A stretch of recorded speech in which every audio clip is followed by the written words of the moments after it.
Hi, my name is Karen Holmes. I'm the founder and director of the World Peace Organization for the One World Government. I've been watching the news today, just like many people have, about what's happening in Ukraine and Putin's invasion of Ukraine. And there was just an interview with Leon Panetta about what he thought was going to happen and such. So the experts are coming out and they're talking about what President Biden can do to stop Russia or to slow him down or to, let's say, get him to come to his senses about what's going on. So I wanted to tell you that doing all the sanctions and things like that is one way to do it, but there's another way to do that. And that is something I wanted to talk about now is about revenge. So I wanted to tell you that how it works and why it doesn't work. When Donald Trump announced, like in the Helsinki Accords, or the meeting that they had in Helsinki, the summit,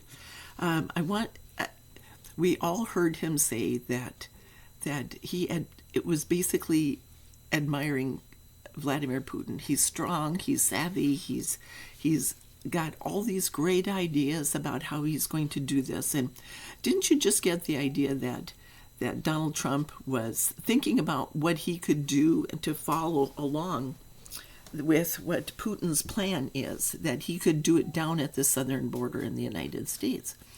Well, what Donald Trump is thinking is that it's a great idea, it's smart, I just admire him. Now, he said, so I wanted to show you, this is our Power Series books, my Power Series books that I did mostly with Lady Gaia, who's the female aspect of God.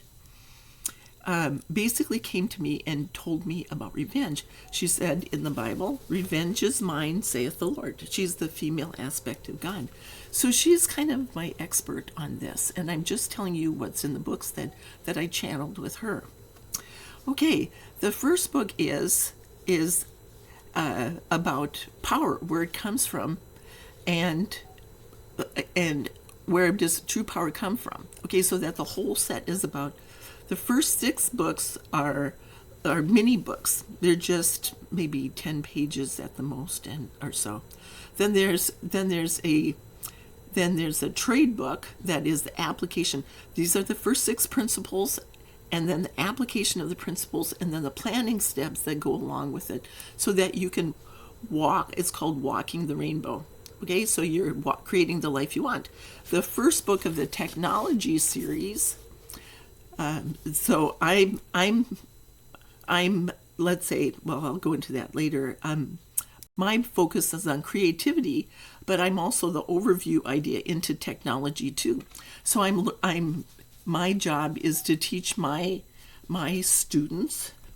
I'll have 6 students about technology, and for somebody who doesn't have a cell phone and who really doesn't. I've had a computer for a long time. My first computer was a 386, and that was before it was still a DOS program. So that was before Windows. I remember looking at Windows and thinking, wow, that's pretty cool. I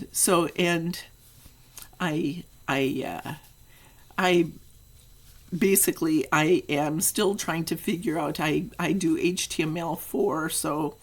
For my own website. So I'm not a real technology person, although I've always been fascinated in astronomy and things like that. So I'm not an expert on technology, but I'm fascinated with certain parts of it. When she came and talked to me about technology, it was power, where true power comes from. Because when you have a plan for world peace, then it divides up into, just like the faith of the pure ray separates the world's 7 major religions into a whole of how to create the life you want. Like a computer game where you go around and you find the keys to that, and then that allows you to create the life you want. technology or world peace separates out into the same ideas, and technology opposes on the circle, opposes conflict resolution. So let's say a weapon, a new technology can either be used as a tool or as a weapon. So what we're looking at now is security, conflict resolution, and we're looking at unification, conflict resolution, having a plan, conflict resolution, and then the unification part of it. That's kind of like how it all fits together. So creating a plan, that's my job, and then or coming up with new ideas for government proposals and technologies and inventions and project ideas. I'm the creative part of this idea. Coming up with something that has never been introduced before, although it has. We've worked on it on the other side before we were born. So we're looking at Vladimir Putin, we're looking at revenge and where true power comes from. If you have the biggest military in the world, if you have inventions that can be used only for non-peaceful purposes or for acts of war, then you're running into problems with acts of revenge. So you should know the power games, how they work and why they don't work. Revenge brings together, I've talked about this before with my invention up here. Now let me talk about this for just a minute. Okay, this is the free power source invention, like I've talked about. You might not have seen the previous videos about it. This is just a silly mock-up of it. If you are going along on a roll, so to speak, this is like the mimics the 12 dimensions that we live in. Our universe is a 12th dimensional being, but it goes all the way to the prime universe. And then this is kind of the light source invention that I've used, but it's like being on a roll. If you are missing these are like principles. See, that's tolerance, capacity, equality, liberty, freedom, compassion. So if you are missing any of these ideas, then it's like a wheel that goes clunk and it gets stuck there. It doesn't roll anymore. Okay, if this allows you to create, wheels have to be in a sense of balance. So this is like a gyroscope. You could say a wheel, as it's moving, has inertia, and it keeps in the same plane pretty much until it slows down. If you have ever ridden a bike, it's easy to stay in balance when you're riding, but as soon as you stop, it's easy to fall down. All right, so we're looking at all these ideas, and we're looking at 5 power games that are played that lead to, that are like equality. If you people who've been dragged into a war lack equality. The people of Ukraine are considered lower esteemed than the people of Russia. Putin and Zelensky. Let's say Zelensky is down here. Putin is up here. He's got more power, even though they're both sovereign countries. They both have power. Okay, so now, if you look at these 5 principles and being on a roll, Russia is on a roll now. If he lacks any of these principles, he's going to get stuck. The wheel is not going to go any further. It's going to be a rough ride for him. Okay. So, what are the principles that he's looking at? There's five games that are played that come from revenge. I'm going to show you something here. Okay, this is something that we're looking at now. People are admiring Donald Trump. In our own government, they're looking at him and they're saying, like Donald Trump is saying, I admire Vladimir Putin for what he's doing. So this is a power game that's being played.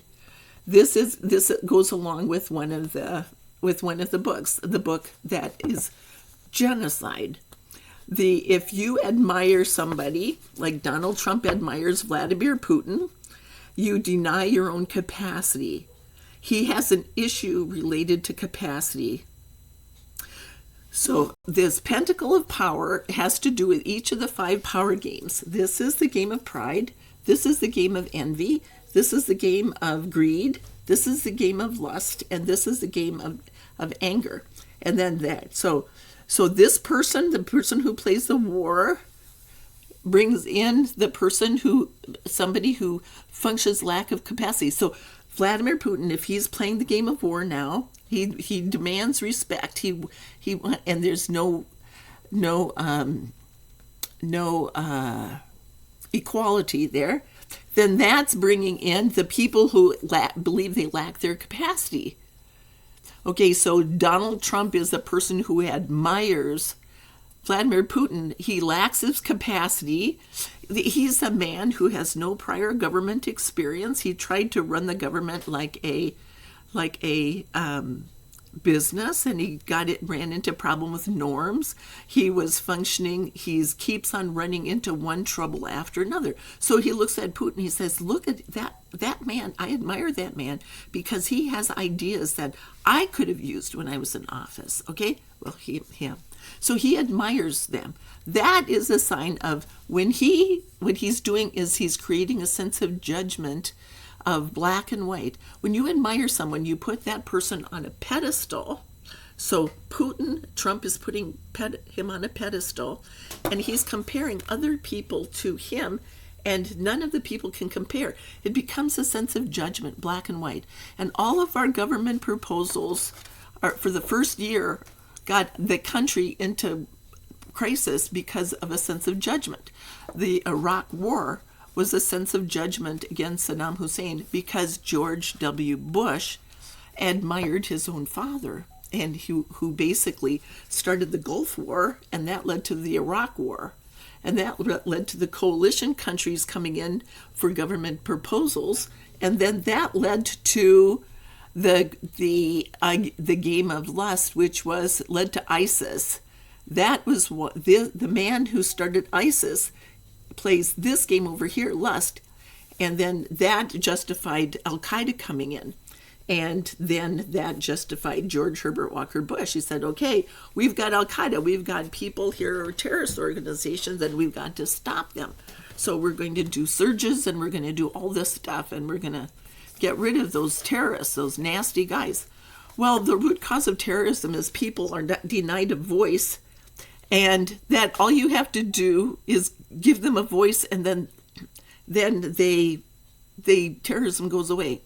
You don't fight a terrorist, you give him a voice. And in fact, in the Middle East, was it Hamas was given the opportunity to run in the government, and all of a sudden you don't hear too much of Hamas anymore.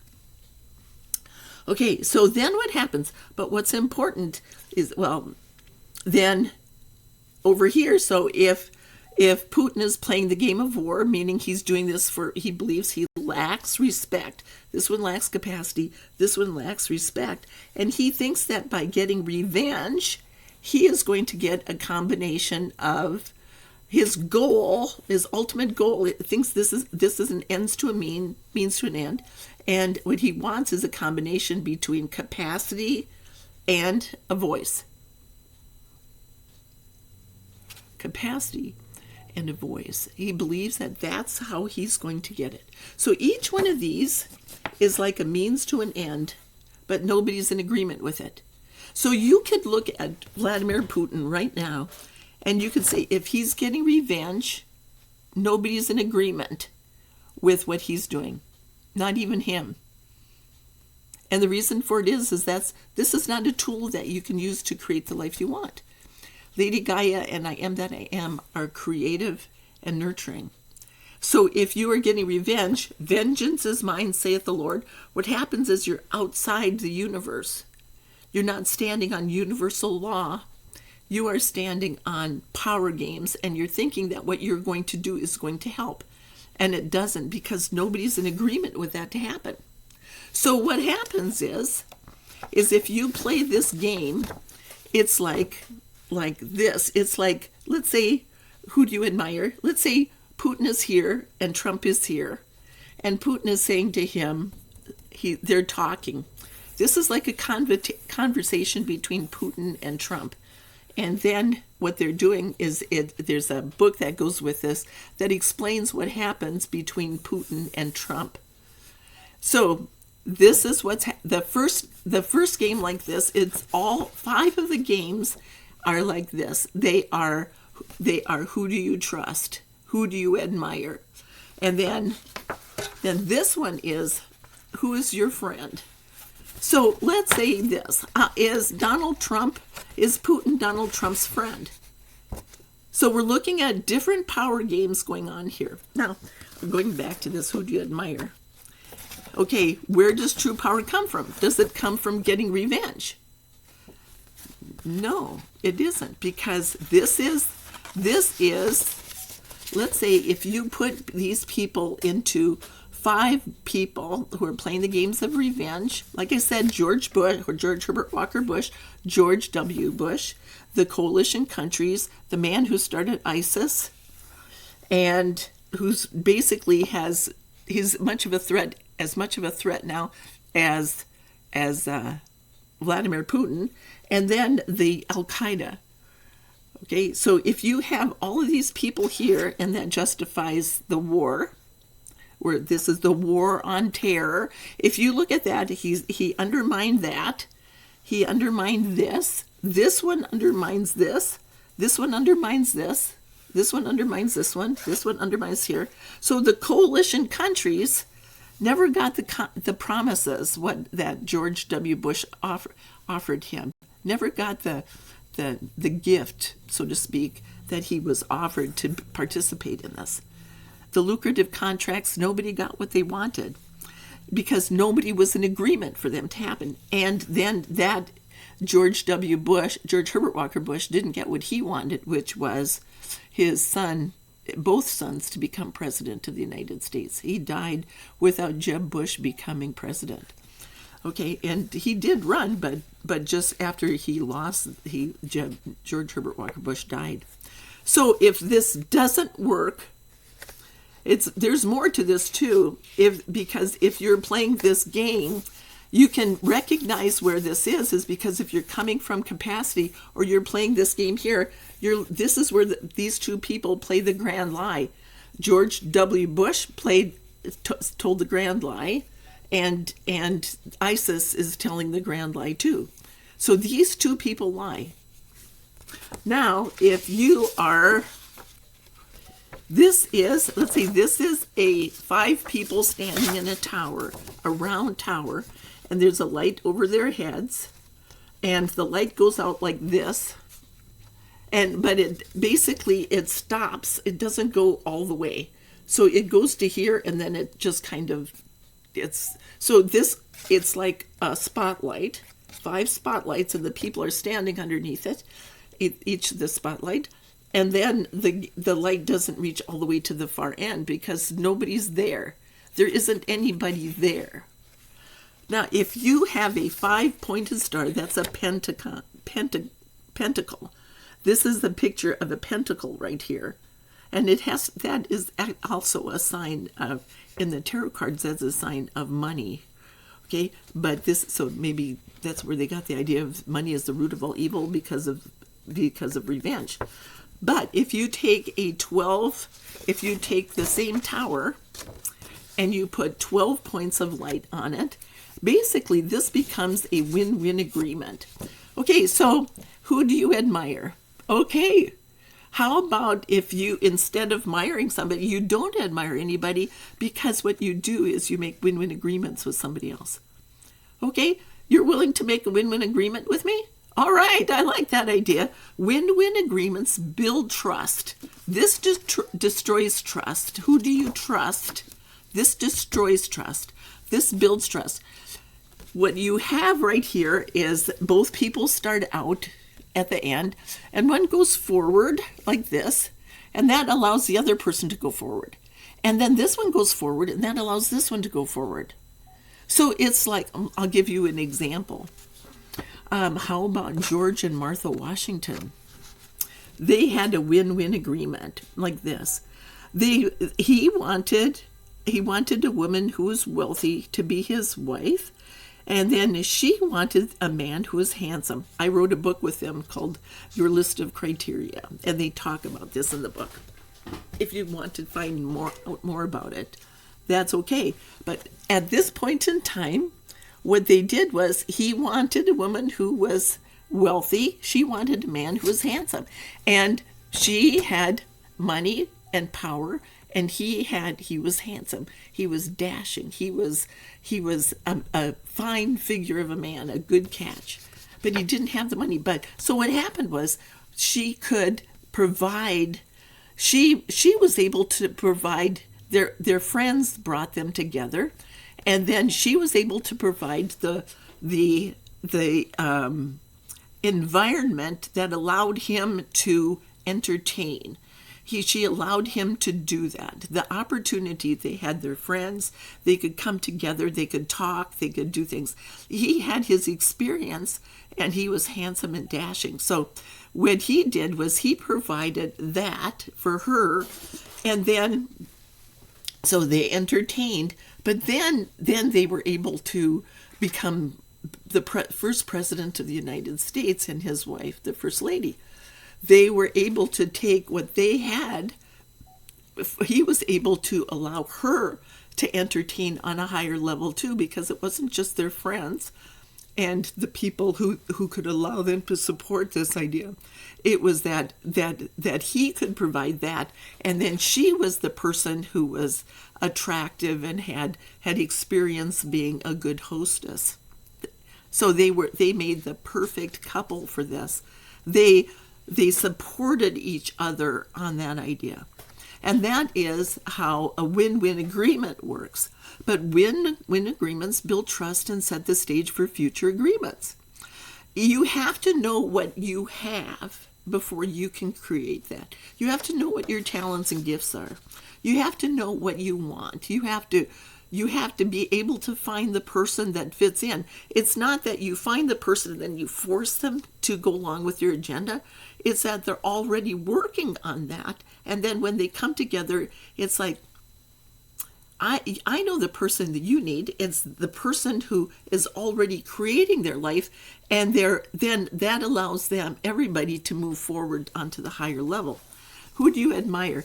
Let's say that you don't admire anybody, because what you do is when you're functioning from your own capacity, then you can just kind of like feel confident in yourself. You don't admire anyone, because when you admire someone, you deny your own capacity. Okay, so if Donald Trump admires Vladimir Putin and he's making comments about him, basically he's just denying his own capacity, and he's functioning from this idea of revenge. You have to understand what the power games are, how they work, and why they don't work. There's another, I kind of hinted at it, that there's another ramification of this, is that each of these are called the 7 deadly sins. These seven principles counter the 7 deadly sins. There's anger, or there's pride, envy, greed, lust, anger, gluttony, and sloth. Those are the 7 deadly sins. Mostly the governments play the 5 games of revenge, and that's why our Pentagon is shaped the way it is. So we're like Rome being in the Colosseum, teaching their people how to be brutal. The same thing happens with revenge in the United States, because it's a military thing to be, but it's I want to be a general when I grow up. I want to wear those stars on my lapel. Basically, it's not going to work, because win-win agreements are where you want to be. Okay, who is your friend? Who is your friend? Is it the person who is going to be, you're more important than that person? You want their admiration? Or who's your friend? Okay, so in a 12-pointed star, you could say they're all your friends, because they're all working for the common goal, which is this. And this drawing it's like spotlights, and it's all surrounded by darkness. This is the goal, is surrounded by light, which this center hexagon is basically a hexagon, a 12-pointed star, you could say. But what happens is then the whole thing that you're working to create, the goal, you have someone who's in agreement with you. The people opposing you are in agreement with you. They like what you're doing. They're in agreement. They're willing to help you. That's this idea. They're willing to help you do it. And it's surrounded by light. So this is a creative idea, and this is not. There is no way you can create your life by getting revenge. You can create your life by making win-win agreements because they build trust and set the stage for future agreements. This one, you trust somebody. Who do you trust? You should not trust people who basically you're waging war. It's an act of war because you're not equal. Okay, you don't trust somebody who basically is about to wage war on you. Okay? So the last thing I wanted to just say is the ramifications of this is if you lack capacity, there's physical problems that go along with this. You can tell that you're playing these games. You don't even know you're playing the games, but you can I have a chart in my outline series on creativity that I did with my guides. And there are a series of essays on the different parts of creativity, the different principles or the tools, you could say, of creativity. And one of them is a chart that says how to recognize the 7 deadly sins in your own life. And people who weave an illusion, they're based on 3 fears: loss, death, and failure. And the 3 fears are lead to compensatory games. So I don't want to go into this completely, but anybody who is like weaving an illusion, that person, or like admiring somebody and functioning outside of his capacity, and a lack of capacity and lack of compassion because basically being hit over and over again, that person and then an event comes along, that person is susceptible to pancreatic cancer. That's one of the things that causes pancreatic cancer. It's 2 issues out of control, and then an event comes along that makes you feel you can't get your life. So if Donald Trump admires Vladimir Putin, for example, he admires Vladimir Putin. He has an issue related to lack of capacity. Lack of compassion because he's always facing the backlashes from universal law. And then he gets arrested and he can't afford to pay his things. The chances are, now I'm not going to give a prophecy about it, but that man is susceptible unless he can get his life by making a win-win agreement. If he can come up with a win-win agreement and work to do this, then he assumes responsibility for own capacity, and this is how you can prevent pancreatic cancer. Donald Trump has to stop admiring people and function from his own capacity, but being president of the United States is not the solution for him. I will tell you 100% certainty that he needs to function within his own capacity. For everybody has to function from within their own capacity. The people who admire Donald Trump because he's going to make America great again or whatever, they admire him and they think he's great and all of these things, they're denying their own capacity too. Because they admire him, they're saying, you are going to make America great again. You are going to make America prosperous again. I love that man because he's going to make me great America great, and we love him and we admire him and we think he's great.